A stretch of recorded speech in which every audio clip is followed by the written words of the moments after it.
I got the news yesterday. I was up in San Luis Obispo seeking clean air, and I found out that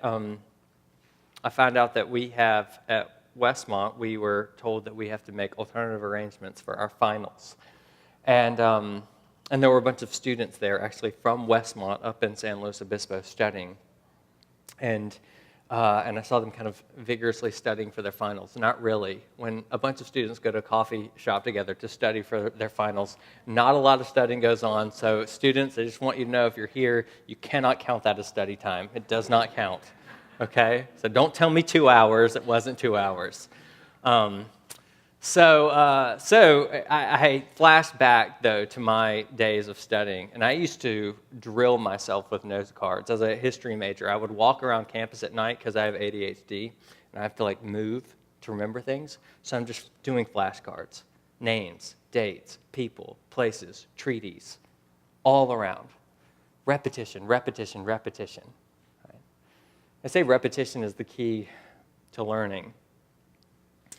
Cambridge University actually did this study that concluded that if you hear a word 160 times within 15 minutes, you'll remember that word. It's why when you first meet someone, it's good to say their name over and over again. Dan, it's nice to meet you, Dan. Dan, I was just thinking about this, Dan. And you keep saying their name, Dan, over and over again, Dan. And you sound kind of annoying, but you'll make up for it the next time you see them because you will remember their name, right? Repetition is crucial to learning. Whether you're doing scales on the piano or basketball drills, repetition is key. Here we have a repeated story, a repeated miracle. Back in chapter 6, Jesus feeds 5,000 people with a handful of loaves and fishes. And here, Jesus feeds a crowd in chapter 8 of 4,000 people. And it's worth asking, why does Mark repeat the same miracle, the same type of miracle twice? I mean, John, another author in the New Testament, said that if all the books in all the world at the time that he was written could not contain all the miracles that Jesus did. So Jesus did tons of miracles that aren't in the Bible. And yet, you think, okay, well, let's use a variety. Why do something that's so similar? Because Jesus often did the same type of miracle. Why do something twice that's so similar? I think the answer is because we often don't get it on the first try. Like the disciples didn't get it on the first try, or the second try, or the third try, the fourth try, or the 4,000th try. We need it over and over and over and over again.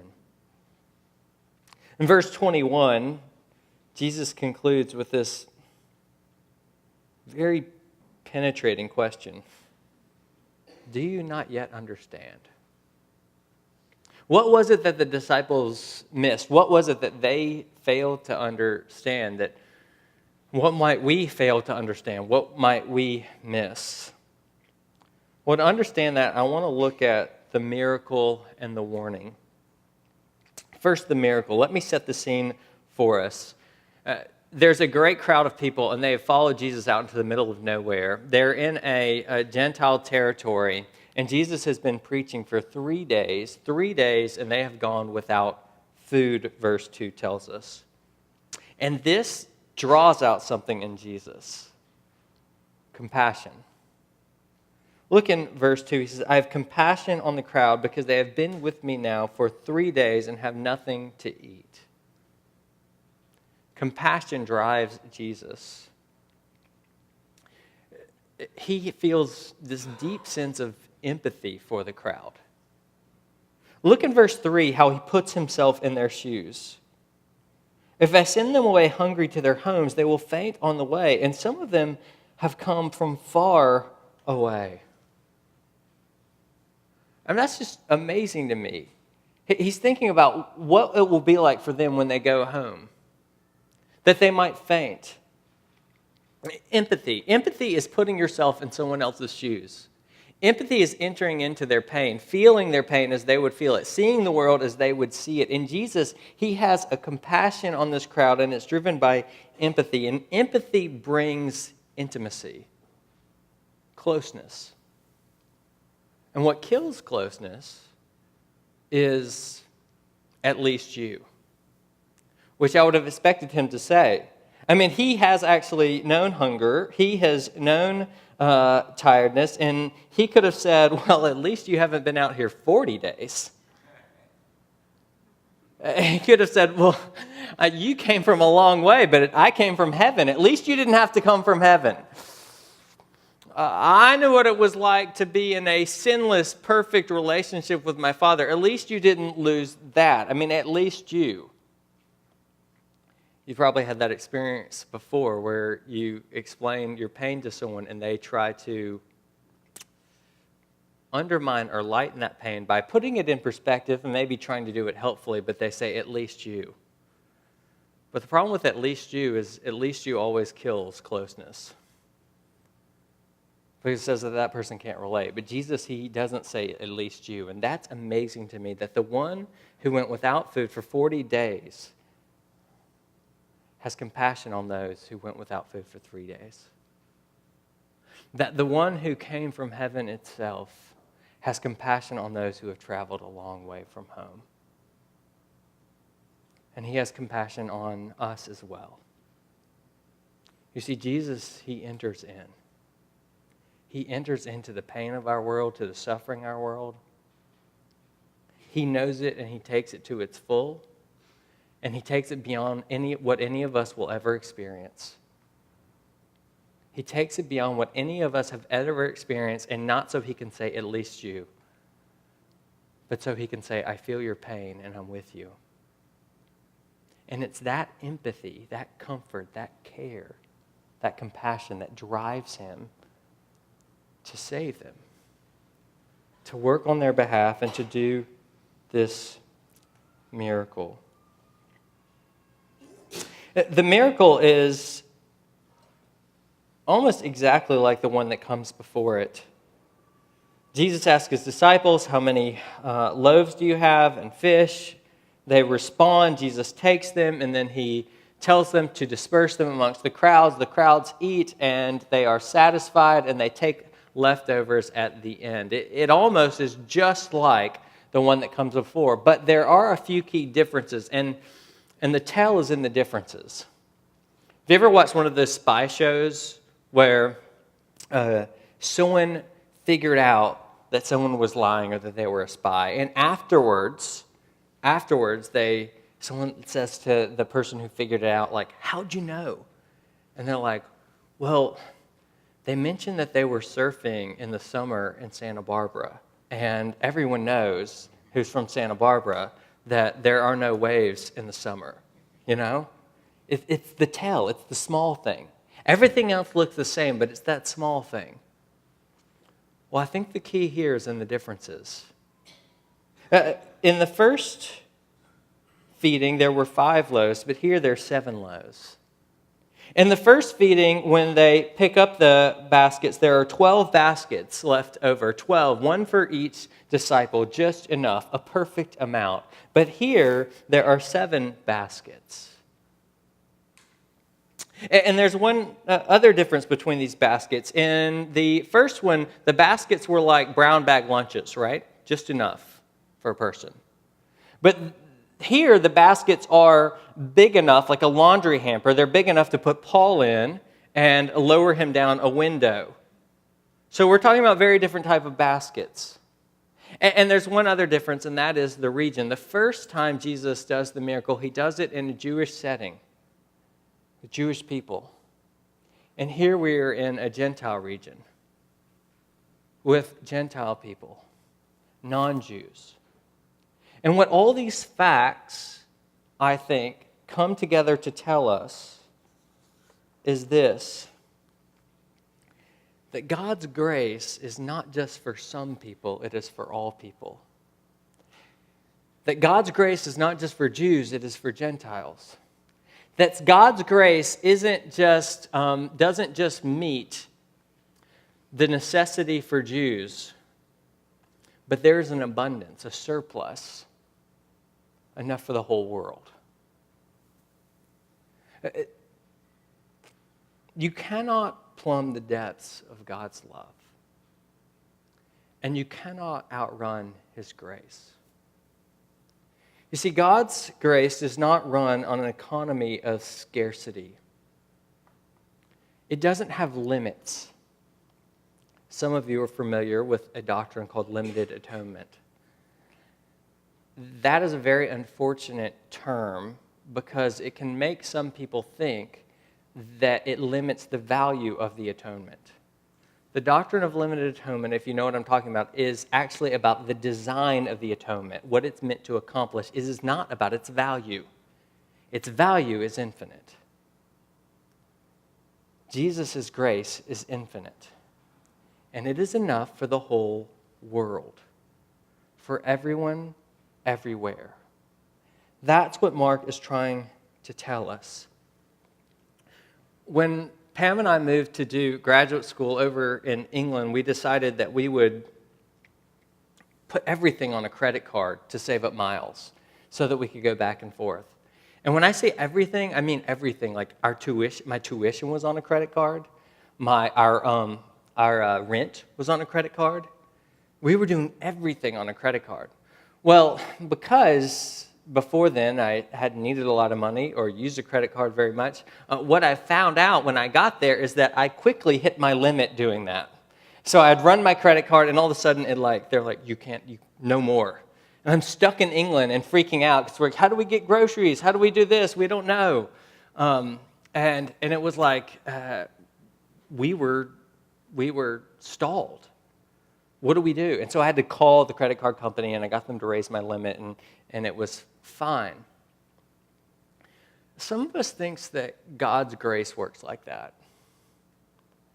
That there's some kind of limit, a max, a quota, and maybe you feel like you have hit it. Because you've committed that sin one too many times. Because the pattern of addiction keeps coming back over and over again. And you think, has it run out? Have I reached my limit? There is an abundance of God's grace. You cannot out-sin God's grace. God's grace goes deeper than each and every one of your sins. And you cannot plumb its depth. There is grace enough for you, an abundance of grace for you. Some of you think, I don't know, maybe God's grace is it's for people who sin, but I'm a sinner. It's for people who fail, but I'm a failure. No, God's grace is for all. It's for you and it's for all. And that's one of the things that would have shocked people here.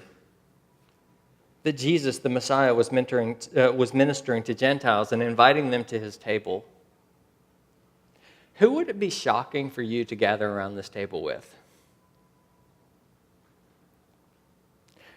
For some of you, it's someone like Harvey Weinstein.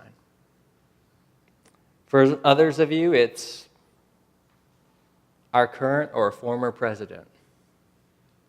For others of us, we would be shocked to see multimillionaires, even billionaires, who live in the hills of Montecito or in Hope Ranch coming to this table. We don't think there's any way to reach them with the gospel. For others of us, we think, oh no, it's about, we would be shocked to be around this table with working class immigrants who don't speak our language. And we think, how can the gospel get to them? For others of us, it is those who are deeply distressed mentally. For others of us, it is one of our college professors who is a dogged atheist. And we would be so shocked to see him around this table. For others of us, it is those who run in gangs, and for maybe others of us still, it's those people within our own families.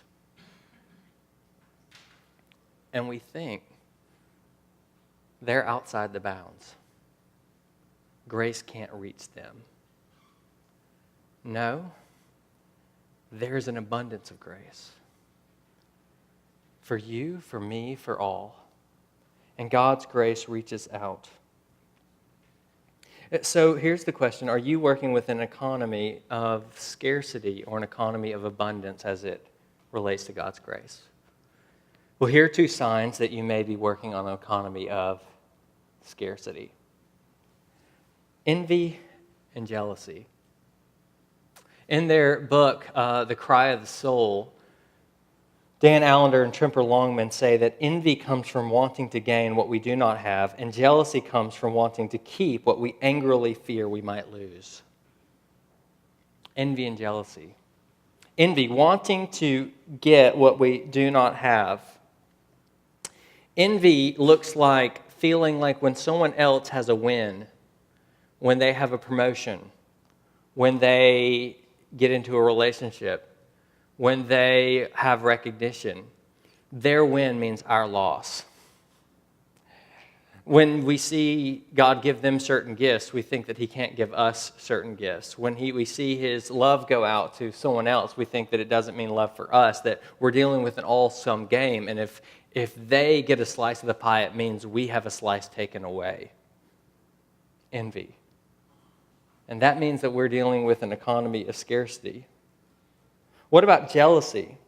Jealousy, wanting to keep what we angrily fear we might lose. In other words, jealousy is a type of hoarding. Do you hoard? Do you hoard your time? Do you think, well, time spent this way with my family, well, it means I'll lose this way, and therefore God can't meet us? We live in a very transient place with a relationship to church, with a relationship to relationships. And it's very easy to think if we pour into certain people, then that means we can't pour into others, and that means we've lost. But I think in a transient place like this, we need to be pouring into people who may not serve in leadership in this church. Well, why do the training with them? Why take them through all these things? Because we're not dealing with an economy of scarcity, because God can keep giving more. Or I'll tell you a way it works out in my life. We've been in this pastoral search for quite a long time. And we've had some really good candidates that for one reason or another, and usually it didn't have to do with our end, but they chose to stay home or they chose another church. And every time it felt like that church's gain was our loss. Or it happens when good people, great people, come to Santa Barbara and they decide that another place is better for them to worship and serve in. And I think that church gained and we lost. But listen, when we start seeing other churches as competitors, you better believe that we're working with an economy of scarcity and not abundance. Their gain does not mean our loss. Their gain means our gain because all is yours. And you are Christ's. The disciples, they complain about how little that they have. But our task is not to bemoan how few loaves and fishes we have. Our task is to offer whatever we have to Jesus and let him surprise us with the results. Do you not yet understand, Jesus asked? Do you not yet perceive my compassion and my abundance? The disciples, they latch on to something in Jesus's, to question Jesus' compassion and abundance. Did you notice that? When he starts talking about compassion and for the crowd, they respond.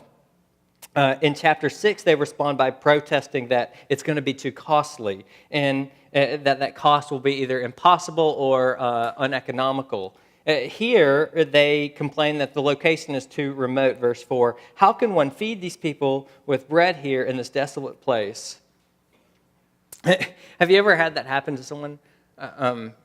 you cast a beautiful vision. You say, look, for Thanksgiving, we are going to set up tables in the sunken gardens. We're going to set up tents. We're going to have a really nice meal, and we're going to have a Thanksgiving meal at 5:30 for all the people who can't have meals themselves. It's going to be beautiful. And someone says, 5:30 will never work. It's dark by then.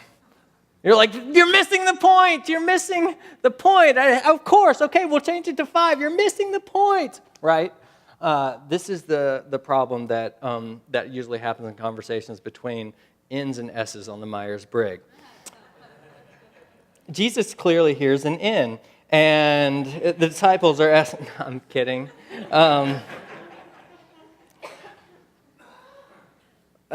The disciples, though, they have there's a bigger problem to their response on the fact that they're latching onto this detail and missing the greater vision. And the bigger problem to their response is that they've been here before. They have seen him provide before. Which brings us to the warning. The warning comes in verse 15. Jesus says, watch out, beware of the leaven of the Pharisees and the leaven of Herod. Watch out, beware of the leaven of the Pharisees. What is the leaven of the Pharisees? Well, in the verses just leading up to this, Jesus has this interaction with the Pharisees where he gets into an argument with them because they come demanding a sign, verse 11. Now, you need to know this, that it's not that the Pharisees hadn't seen signs before. They had seen him do signs before. In fact, they were so sure that he did signs that earlier in Gospel Mark, they accused him of doing signs by the hand of the devil.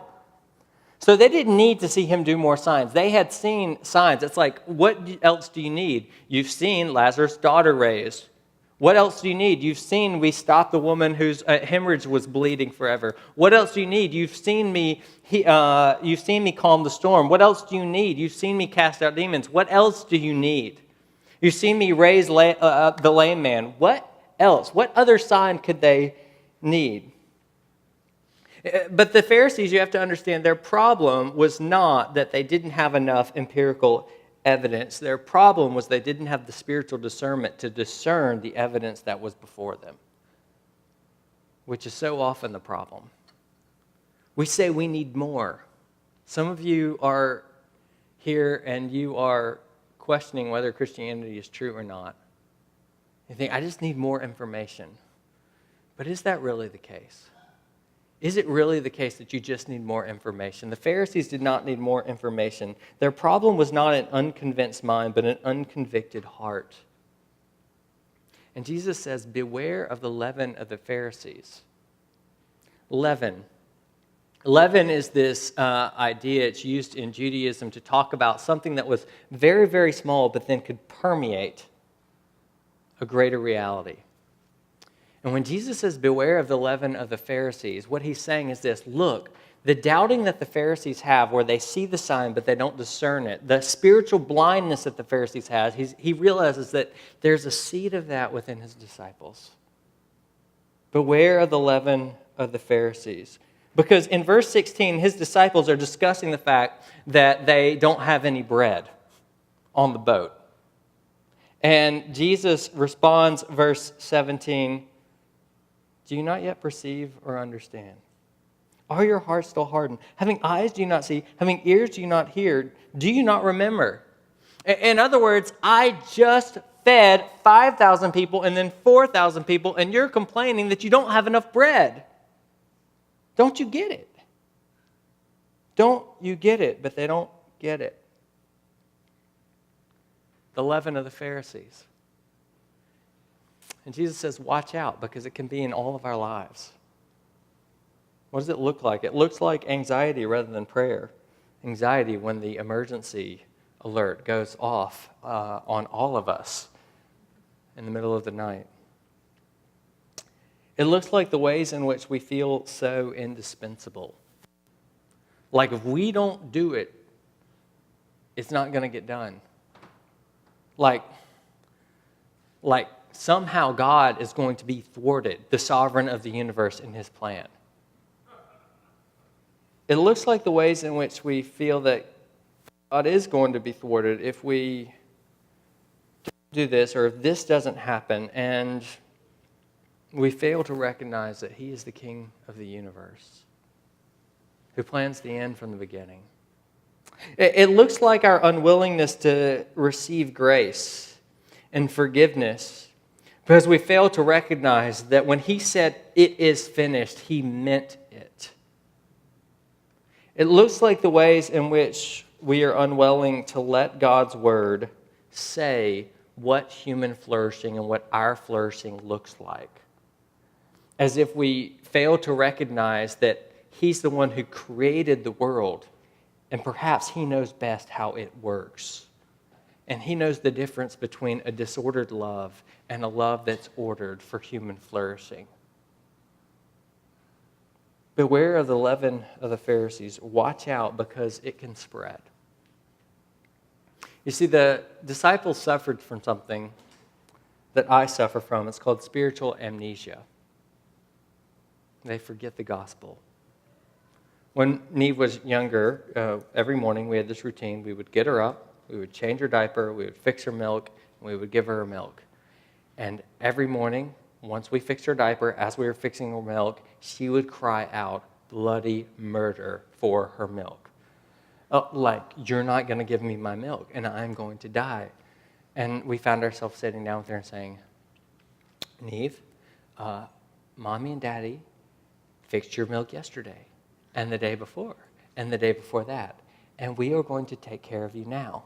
Don't you remember?" But that's just it. She didn't remember. She doesn't remember. And we're a lot like that too. We don't remember. We're like colanders, sieves. The gospel comes into us and it pours right out, and we have to keep on pouring it in over and over and over again because we forget. We forget the gospel. We forget the God of the gospel. Where do you forget the gospel? Perhaps it looks like failing to extend forgiveness because you forget how much you've received.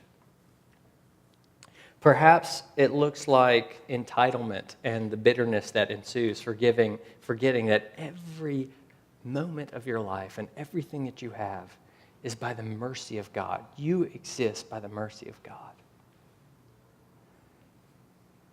Perhaps it looks like getting up in the morning and praising the Lord for sustaining you through the night and getting to email and checking your work and feeling so anxious. We forget the gospel. And what we need to do is remember.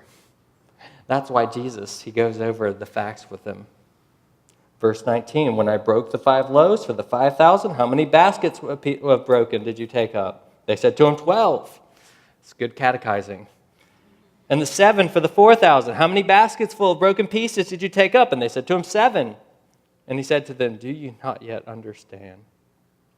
Do you not yet understand? Do you not yet understand that when Jesus is all you have, Jesus is all you need?" It's very interesting what's going on in verses 14 and 15. Verse 14 says, "Now they had forgotten to bring bread, and they only had 1 loaf with them in the boat." And then verse 15 says, and the word is ambiguous. It cautioned them. He cautioned them.